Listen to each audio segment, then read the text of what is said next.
I now give the floor to His Excellency Mr. PRAK Sokhonn, Deputy Prime Minister and Minister for Foreign Affairs and International Cooperation of Cambodia. Thank you. Thank you, Mr. President. His Excellency Wang Yi, President of the Security Council, Excellencies, distinguished delegates.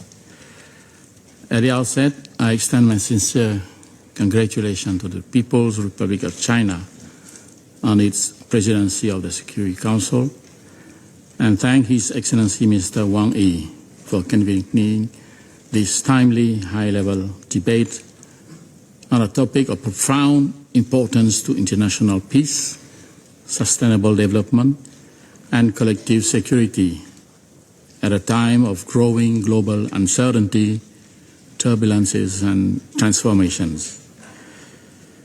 For 80 years, the Charter of the United Nations has served as the foundation of the international order and the guiding framework for relations among nations.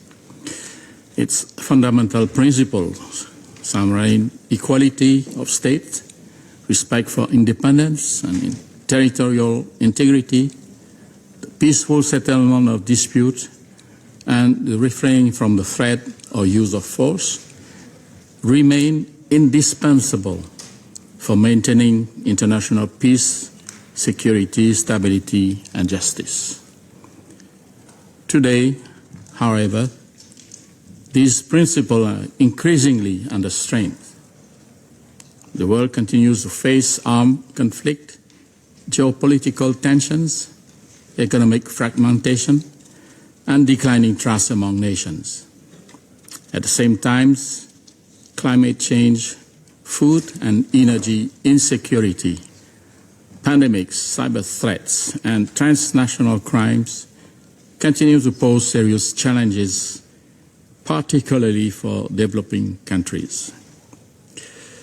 These realities remind us that peace, stability, and sustainable development can only be achieved through stronger international cooperation, mutual respect, solidarity, and shared responsibilities. Cambodia therefore believes that revitalizing and strengthening the United Nations-centered multilateral system is essential to safeguarding the security, dignity, and legitimate interests of all nations, especially small and developing countries. The UN Charter must remain the cornerstone of international relations and the indispensable framework for peaceful coexistence, cooperation, and conflict prevention. Cambodia's own experience demonstrates the important role of the United Nations in promoting and preserving peace.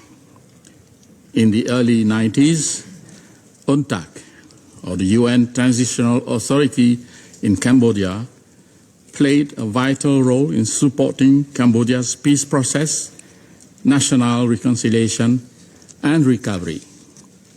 Having endured decades of conflict and suffering, Cambodia deeply cherishes peace and firmly believes that dispute must be resolved exclusively through dialogue, diplomacy, mutual respect, and adherence to international law.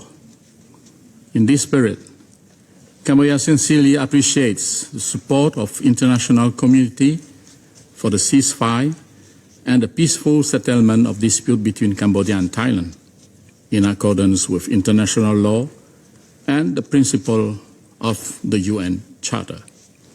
Borders and sovereignty must never be altered by force of true fait accompli. While the ceasefire continues to hold, we remain concerned by the situation on the ground in the occupied areas well inside Cambodian territory.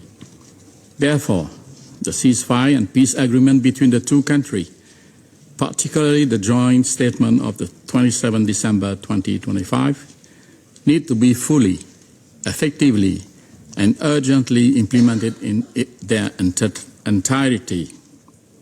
In this regard, steadfast adherence to international law and existing treaties and agreements, as well as dialogue, good faith, mutual respect, remain essential for restoring trust, securing lasting peace, and enabling displaced population to return home safely and with dignity. Cambodia calls upon the international community to continue supporting these peaceful efforts for the benefit of both countries and for the continued peace, stability, and prosperity of the wider region. I thank you, Mr. President.